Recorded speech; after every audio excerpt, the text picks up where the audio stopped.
પારડી તાલુકા પંચાયત અને જિલ્લા બેઠક પર ભાજપની ઐતિહાસિક જીત બાદ વિજેતા ઉમેદવારોની ભવ્ય રેલી। પારડી તાલુકામાં જિલ્લા પંચાયત અને પંચાયતની બેઠકોમાં વિજય રેલીમાં ડીજેના સુરતાલે કાર્યકર્તાઓ ઝૂમ્યા। પારડી તાલુકા પંચાયતની 22 અને જિલ્લા પંચાયતની 4 બેઠક ભારતીય જનતા પાર્ટીએ ઐતિહાસિક વિજય મેળવ્યા બાદ દરેક જિલ્લા પંચાયત અને તાલુકા પંચાયતની બેઠકોમાં વિજય રેલી જીતેલા ઉમેદવારોએ કાઢી હતી। પારડી તાલુકાની જિલ્લા પંચાયત બેઠકોમાં ઉમરસાડીમાં પ્રજ્ઞેશભાઈ પટેલ, ટુકવાડામાં સોનલબેન રવિન્દ્રભાઈ પટેલ, પરિયામાં અદિતિબેન અંકિતભાઈ પટેલ અને સુખેશમાં નરેશભાઈ પટેલ વિજેતા બન્યા હશે। એ જ રીતે તમામ પારડી તાલુકા પંચાયતની 22 બેઠકોમાં ભાજપના ઉમેદવારો વિજેતા બન્યા હશે। ઐતિહાસિક વિજય મળ્યા બાદ ભાજપના તમામ ઉમેદવારો પોતાના મત વિસ્તારમાં જનતા વચ્ચે ગયા હતા। જનતા એમને ઉત્સાહપૂર્વક વાજતે ગાજતે સન્માન આપ્યું હતું, સ્વાગત કર્યું હતું। વિજય રેલી દરેક ઉમેદવારોએ પોતાના મત વિસ્તારોમાં કાઢી હતી। જિલ્લા પંચાયતના અને તાલુકા પંચાયતના બંને ઉમેદવારોએ વિજય રેલી કાઢી હતી। કાર્યકર્તાઓ ડીજેના સૂરના તાલે ઝૂમી ઉઠ્યા હતા। ભાજપના સમર્થકોમાં ખુશીની લહેર જોવા મળી હતી। વિજેતા થયેલ ઉમેદવારો લોકોની વચ્ચે જઈ મળ્યા હતા અને એમનો આભાર વ્યક્ત કર્યો હતો। પારડી તાલુકા ભાજપ પ્રમુખ પુનિત પટેલ અને એમની ટીમ દરેક ઉમેદવારોના સાથે વિજય રેલીમાં જોડાયા હતા અને જનતાને મળ્યા હતા। દરેક ગામડાઓમાં સરપંચ સહિત નાગરિકોએ જીતેલા ભાજપના ઉમેદવારોનું સન્માન કર્યું હતું, સ્વાગત કર્યું હતું। ફટાકડા ફોડીને ખુશી વ્યક્ત કરવામાં આવી હતી, મીઠાઈ વહેંચવામાં આવી હતી અને ખુશી વ્યક્ત કરવામાં આવી હતી। નાણામંત્રી કનુભાઈ દેસાઈએ કરેલા વિકાસના કામો થકી પ્રચંડ વિજય મળ્યો હોવાનું લોકોએ જણાવ્યું હતું અને ઠેર ઠેર વિજય ઉત્સવ મનાવવામાં આવ્યો હતો।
સૌ પ્રથમ તો હું કહેવા માંગુ છું કે ચોત્રીસ ઉંમરસાડી જિલ્લા પંચાયત આજે વલસાડ જિલ્લાની અંદર આપણી ચોત્રીસ ઉંમરસાડી સીટે આજે જિલ્લાની અંદર વટ પાડી દેખો મિત્રો, વટ બંને ઉમેદવારોનો ડિપોઝિટ જપ્ત. અને સાથે સાથે હું કહેવા માંગુ છું કે મારા ઉદવાડા ગામ વાળા આજે ઇતિહાસની અંદર આખા ઉદવાડા ગામની અંદર અમારા ઉદવાડા વાળાને પણ વટ પાડી નાખ્યો. બંને ઉમેદવારોની ડિપોઝિટ જપ્ત. ખરેખર બંને તાલુકાના જે ઉમેદવાર હતા કોંગ્રેસના અને આમ આદમીની પાર્ટીના બંનેની ડિપોઝિટ જપ્ત કરીને આ ઇતિહાસ સર્જ્યો છે મિત્રો. ખરેખર આજનું જે આ જીત છે એ તમામ મતદારોની આ જીત છે.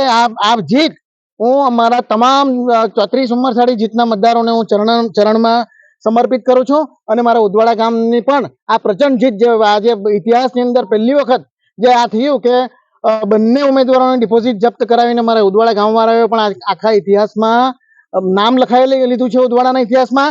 એથી આ બધા જે ઉદવાડાના જે મતદારો છે એનો પણ અમારો વિજય હું એમના ચરણોમાં સમર્પિત કરું છું. અને ખાસ કરીને તો અમારા જે આજે જે પ્રચંડ જીત છે એ અમારા નાણામંત્રી કનુભાઈ દેસાઈ સાહેબના વિકાસના કામોને જોઈને લોકોએ ખૂબ પ્રચંડ વિજય અપાવ્યો છે અને ખૂબ ખોબે ભરી મત આપ્યા છે. એ માટે હું સૌનો અને પૂરા પારડી તાલુકાનો અને ઉંમરસાડી 34 સીટના તમામ મતદારોનો ખૂબ આભાર માનું છું. Thank you. આપણી સંકલ્પ ન્યૂઝ ચેનલને સબસ્ક્રાઇબ અને લાઇક કરો, બેલ આઇકન દબાવો જેથી આવનાર ન્યૂઝ અપડેટ્સની નોટિફિકેશન આપના મોબાઈલ પર સૌથી પહેલા પહોંચે. Like, subscribe and share the video.